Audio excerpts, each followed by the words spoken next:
Hello everyone and thank you for stopping by. I have a question for you.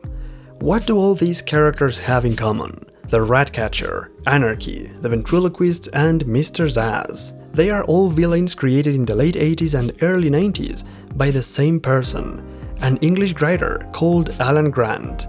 He started writing Batman in 1988 and his stories were initially illustrated by the late Norm Breyfogle. The two of them had one of the most successful and iconic runs in the history of the Batman comics, thanks in large part to the outstanding writing of Alan Grant. For almost 4 years, Grant and Breyfogle became the best creative team in the main Batman comics, until 1992, when they were moved to the new title called Batman: Shadow of the Bat. The Last Arkham was their first storyline in that title, and it's one of the best Batman stories, introducing Mr. Zsasz and Jeremiah Arkham to the Batman mythos. Shortly after that storyline, Breyfogle quit working for DC Comics exclusively, ending one of the best Batman creative partnerships of the modern era. DC never found a consistent replacement for Breyfogle, but the stories by Alan Grant were so good that they kept him as the main writer in the Shadow of the Bat comics for another 6 years. Now, in this video I want to showcase Alan Grant's work in the Shadow of the Bat series, following the first storyline all the way to issue number 15, before the title was absorbed by the Nightfall crossover. And I want to do that because Alan's comics are better when they don't have to fit into any major storyline. They work best as standalone comics or self-contained short stories, free of continuity. That, however, doesn't mean he ignored previous comics.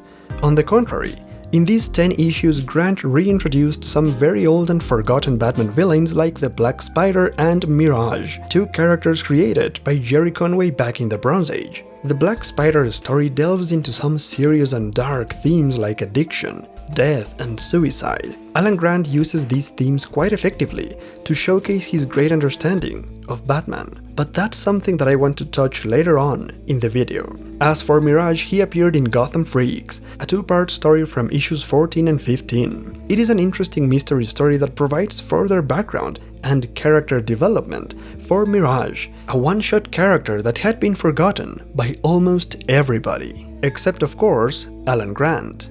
His initial 4 years in Batman were marked by the constant creation of new, flamboyant enemies, and in contrast, his later run in Shadow of the Bat allowed him to explore the vast history of Batman and use some of the most obscure and forgotten characters. Such is the case of The Misfits, a 3-part story from issues number 7, 8, and 9. Although Grant introduced a couple of new characters called Nimrod and Chancer, the main villains of this storyline were Catman, Killer Moth, and the Calendar Man, all of them B-list villains that nobody was interested in writing.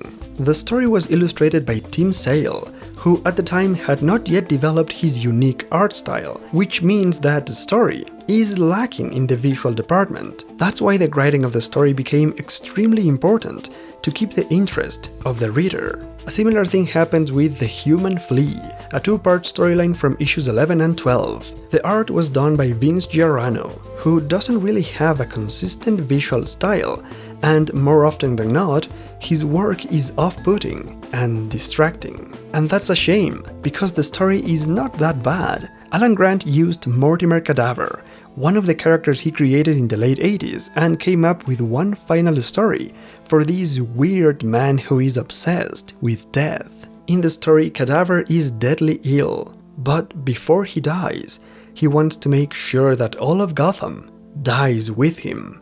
He sets out to spread a highly contagious and deadly plague in the city, while Batman works to stop him. The general idea of the story is good. It might even be the first concept behind the later storyline called Contagion, but the execution was a bit questionable. A major plot point was a new character dressed as a giant human flea, and there was also a subplot about animal activists trying to protect the fleas. Not every story can be a winner, and that's also the case with the Fame of Gotham, from issue number 10. Here, Batman has to confront a hermit in his own castle on the outskirts of Gotham. The story is a bit convoluted and all over the place, and this is one of those cases in which the art is the redeeming quality of the story. The art was done by Mike Collins and Steve Mitchell, both of whom had a sharper, more stylish look to the art, which elevates the story from mediocre to actually interesting, thanks especially to a couple of excellent-looking pages. Now, even though I've spoken badly of this story, this is not the biggest sin in these 10 issues. That honor goes to The Ugly American from issue number 6. The plot of this story involves illegal human experiments conducted by the US Army, which creates a despicable, nationalistic and fascist super soldier. Basically Captain America's experiment gone wrong. Not even the art could save this one. And my biggest problem with it is that it deals with a very real issue, which is sort of explained or justified with comic book science, and that in my opinion makes the problem seem less real. The issue with that story is that Alan Grant stepped out of his area of expertise. This was a story around a concept or a situation, and Alan's writing is better when he writes stories around characters and their personalities. And when someone's good at writing character-driven stories, then they're gonna be excellent at writing Batman. Take for example the Black Spider story that I mentioned before. This is the last real story about Eric Needham, the black man who became the Black Spider to fight the drug dealers that ruined his life. Alan Grant builds upon the tragic origin of the character and further develops his present situation by adding terrible circumstances. And during the brief interactions between Black Spider and Batman, Alan provides a terrific characterization of the tragic character, which also gives us a glimpse of understanding of the Batman. Because of his past traumas with drugs, the Black Spider stands against drug addiction and the people who enable that vice. As a result, his philosophy is that everyone is addicted, but not necessarily to drugs. There's one dialogue in which he says, "Think on this, Batman. Anything that relieves pain is potentially addictive. Life hurts all of us to make us what we are. What did it do to you?" That statement not only shows us the truth that the Black Spider lives by, but also indicates that Alan might be suggesting that Batman is addicted to crime fighting. We know that Bruce's past is painful, and his only way to cope with that pain was to become Batman. Alan suggests that the reason why Batman keeps going, night after night, is because crime fighting is the only thing that makes his pain go away. Batman may call it justice, but maybe he is not ready or not willing to face the truth. At the end of the story, the Black Spider commits suicide to take down a large drug operation with him, and he only leaves a note for Batman, telling him to remember that we are all addicts and that we only need to understand just what are we addicted to. A powerful message that leaves me wondering why I keep making videos. So you see, Alan Grant was an extraordinary character writer, and there's one more story that proves just how effective he was and how much he understands Batman. The story is called The Nobody, and it's from issue number 13. In the story, a homeless man walks into Wayne Enterprises asking for Bruce Wayne. The man has been deadly injured and he has one last warning for Batman. Bruce Wayne agrees to talk to this man privately, and he learns the tragic story of this nameless character. Once a regular citizen, his life spiraled out of control after the death of his wife and daughter. He became an alcoholic and eventually homeless. One night he saw Batman fighting some criminals, and when his mask was removed by one of the thugs, he recognized Bruce Wayne. The man decided to recover his life by selling the secret identity of Batman to the underworld of Gotham.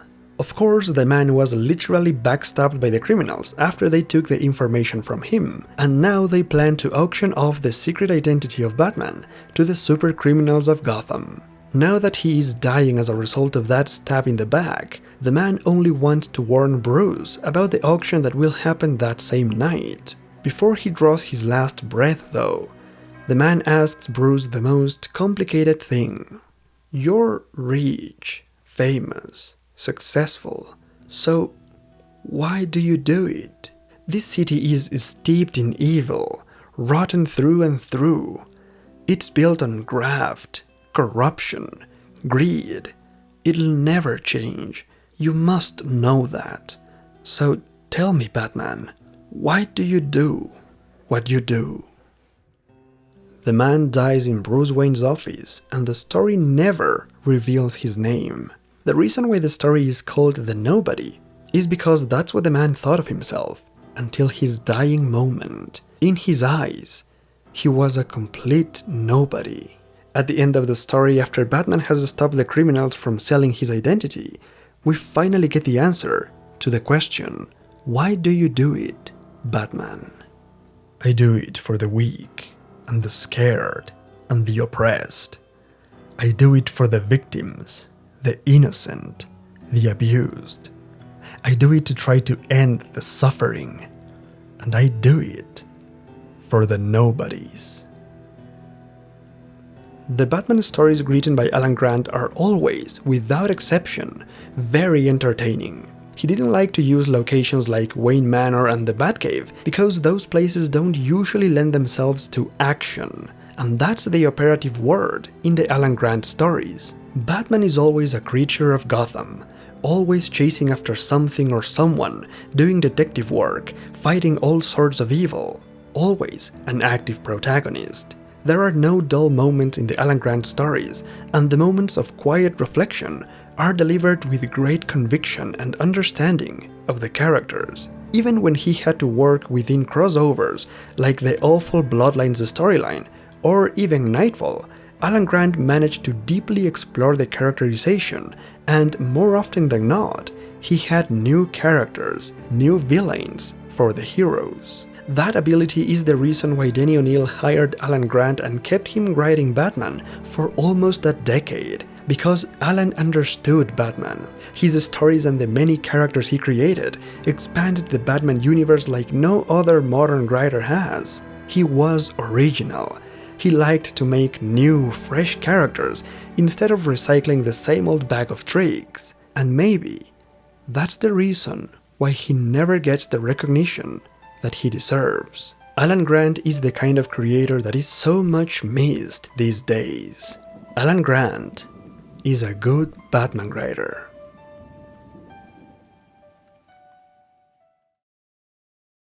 Hey everyone, I hope you enjoyed this one. It was long overdue for me to talk about one of my favorite Batman writers, and I hope I did him justice. If you liked the video, please give it a like and tell me in the comments, what do you think of Alan Grant? Hopefully you will check out some of his stories because I can promise you, they are excellent. As always, a big thank you to my Patreons and to all of you who watch until the end. Remember that you can always find me on Twitter at Salazar for updates about upcoming videos.